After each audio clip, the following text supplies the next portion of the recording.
Why aren't more traders profitable in 2025? When you think about it, we have access to more information than ever before, and yet the stats that brokers publish don't change. So, what are the stats that brokers publish? Certainly, here in the UK and Europe, brokers, from the regulatory perspective, have to disclose how many trades, how many of their traders are profitable, and so it's usually around about 70 to 75% of traders not profitable but lose that they will publish.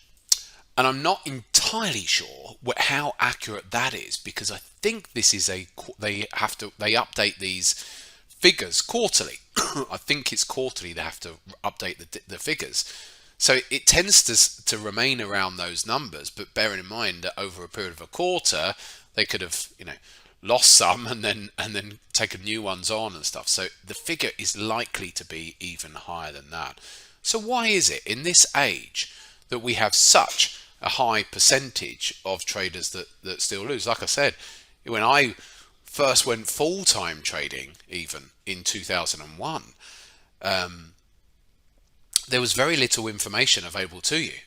You had to pay for information if you needed information, fundamental information on stocks, anything.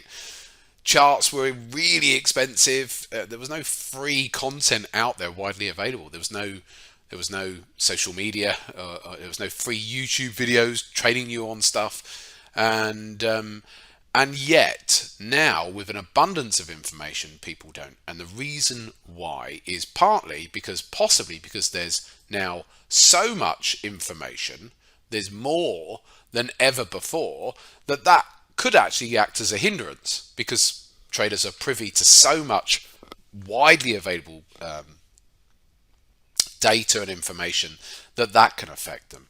But also, at its absolute core, the reason that the numbers haven't changed, in spite of all the things that traders have available to them these days, is that at its absolute core, we are dictated by fear and greed and our natural human emotions. And it's those emotions that drive us into making the trading decisions that we do. It doesn't matter if people are trading with strategies, whatever it is, they're still going to struggle with all of these things.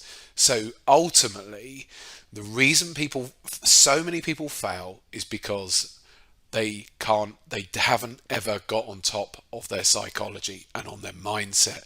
And the more that people work on their mindset, the more that they'll help their trading. And ultimately, we'd love to get those numbers down. I'd love to see those numbers come lower as far as the number of traders that lose. But the real reason is because they don't focus on their psychology. And if they fix the psychology, they fix their trading. There's my thoughts for today. I'll see you at the weekend.